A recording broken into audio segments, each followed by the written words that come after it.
आदमी मानसिक रूप में मजबूत है वो दुनिया में कभी नहीं कहीं नहीं दबेगा। किसी भी कितना बड़ा कोई तांत्रिक, स्वामी, साधु, संत, महात्मा किसी से नहीं डरेगा, खुला चैलेंज करेगा। हमारे देश में वैज्ञानिक मुट्ठी भर हैं और ये तथाकथित साधु, संत, महात्मा सबसे ज्यादा हैं। फिर भी हम ये झूठा दावा करते हैं कि हम विश्व गुरु हैं। किस चीज में विश्व गुरु हैं? अगर आप अभी जो आज की तारीख में उत्तर प्रदेश के इलाहाबाद में कुंभ का मेला चल रहा है, अगर उसको आंखों से देखोगे ना, हंसी आती है कि कितनी बड़ी बेवकूफी है। नंगे लोग घूम रहे हैं, राख लगा के घूम रहे हैं, वो कई सिर में बालों में मोबाइल फोन टांगे हुए। विज्ञान का प्रयोग करते हैं लेकिन पाखंड का कितना दिखावा करते हैं।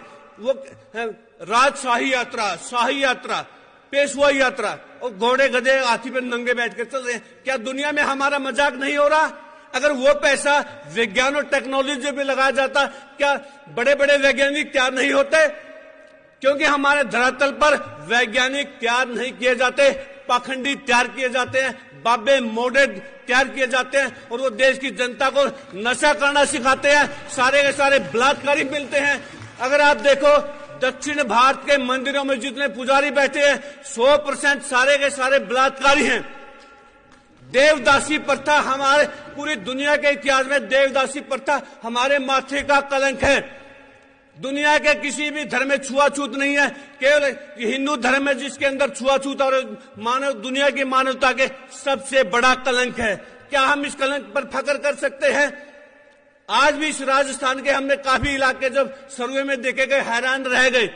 आज भी बहुत सारे देहातों में गरीब लोग किसी सामंत की हवेली के आगे अपने पांव के जूते निकालकर जूते सिर पर रख के झुक कर निकलते हैं। क्या हमारे शहीदों ने इन्हीं गुलामियों को देखने के लिए अपनी शहादत दी थी? क्या शहीद भगत सिंह ने इसीलिए अंग्रेजों को चिट्ठी लिखी थी कि मुझे फांसी नहीं दी जाए, मैं फांसी नहीं लेना चाहता, मुझे गोली मारी जाए क्योंकि मैं जंगी कैदी हूं? शहीद भगत सिंह ने गोली से मरने के लिए चिट्ठी लिखी थी और एक कायर सावरकर जिसने लगातार माफी मांगी और अंग्रेजों से 60 रुपए महीना पेंशन ली, आज उसके नाम पर कॉलेज बन रहे हैं। शहीद भगत सिंह के नाम पर कॉलेज बनने चाहिए या सावरकर के नाम पर? हमें ये इन चीजों की तरफ ध्यान देना होगा। अगर गद्दार लोग देश पर काबिज करेंगे, फिर जिन्होंने शहादत दी है फिर उनका क्या महत्व रह गया? ये चीजें बहुत जरूरी है। क्या हम दोबारा गुलाम नहीं होने जा रहे? क्या फिर हमारी आगे आने वाली पीढ़ियों को फिर शहादत देनी पड़ेगी? क्या इसीलिए स्वतंत्रता सेनानियों ने आजादी की लड़ाई लड़ी थी? हमारे यहाँ राजस्थान में किसानों को लामबंद करके गोकुला सिंह नाम के एक स्वतंत्रता सेनानी ने मुगलों के खिलाफ लड़ाई लड़ी, उस जमाने में अंग्रेजों के खिलाफ लड़ाई लड़ी। वो अनपढ़ भोले लोग थे। अनपढ़ भोले भी जब आजादी की लड़ाई में इस हद तक जा सकते थे, हमारे पास तो साधन है, संसाधन है, पढ़े लिखे हैं, नौकरी पेशे वाले हैं।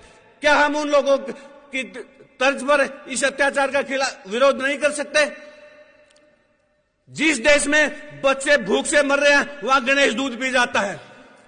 क्या ये चीजें बर्दाश्त करने लायक है? बिल्कुल भी नहीं। इसलिए सभी साथियों से हाथ जोड़कर अपील है कि इस मुहिम में आप प्रैक्टिकल बनिए।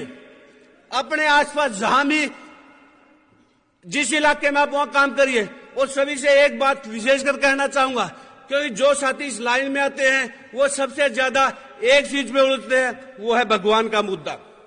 आपको सबसे 1 या 2 मिनट नहीं पकड़ेंगे पाखंडी लोग, वो आपको भगवान के मुद्दे पर घेरेंगे।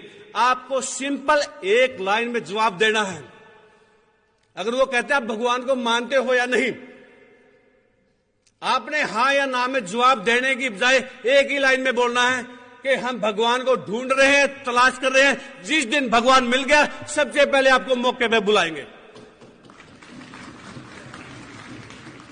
दूसरी लाइन बोलनी है, अगर भगवान आपको मिल गया आप हमारे को बुला लेना। जब तक आप लॉजिकल बातों में उनको नहीं उलझाओगे तब तक आप नहीं जीत पाओगे। अगर वो आपके ऊपर सवाल करता है, आप उस पर अगला सवाल उसी पे डालिए, उसी से पूछिए क्या देवी देवताओं के 8-8, 10-10 हाथ हो सकते हैं?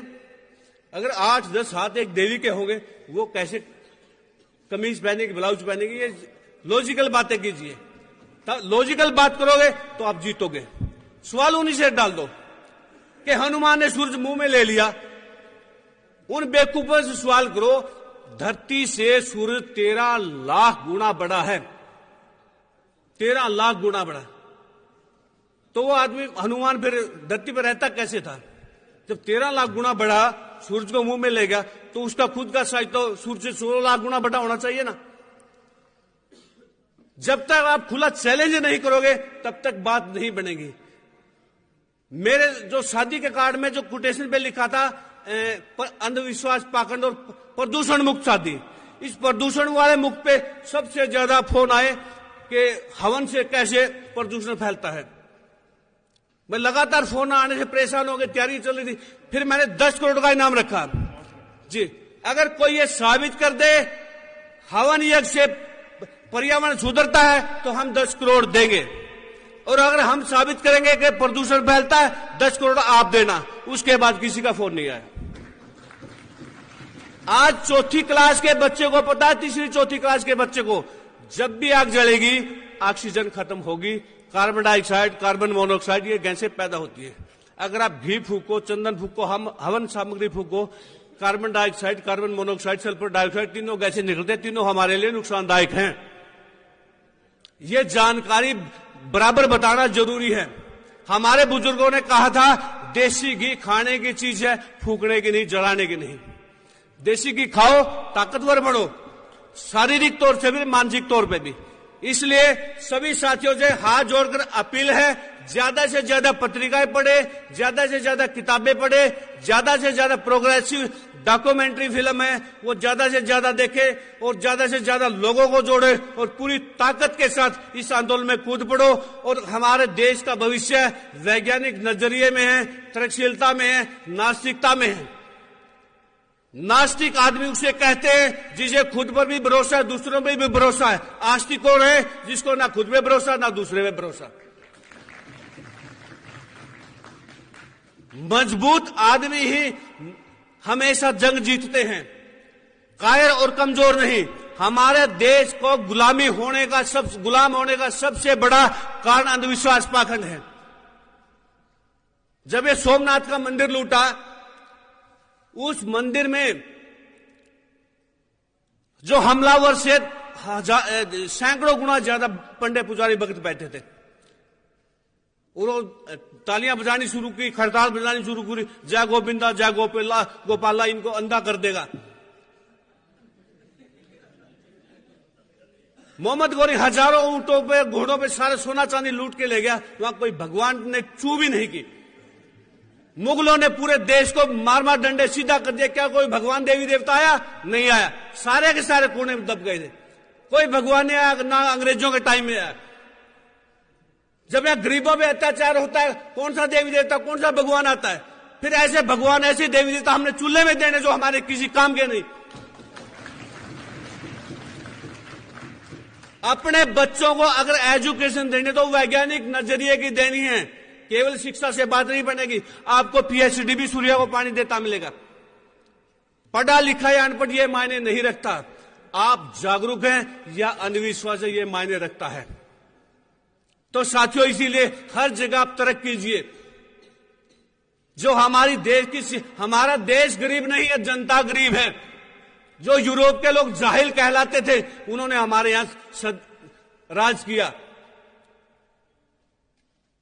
और इसका कारण हमारा धर्म। हमारे धर्म में इतनी बकवास, अगर आप वेदों को पढ़ोगे, उपनिषदों को पढ़ोगे, पुराणों को पढ़ोगे, सारे के सारे बकवास है।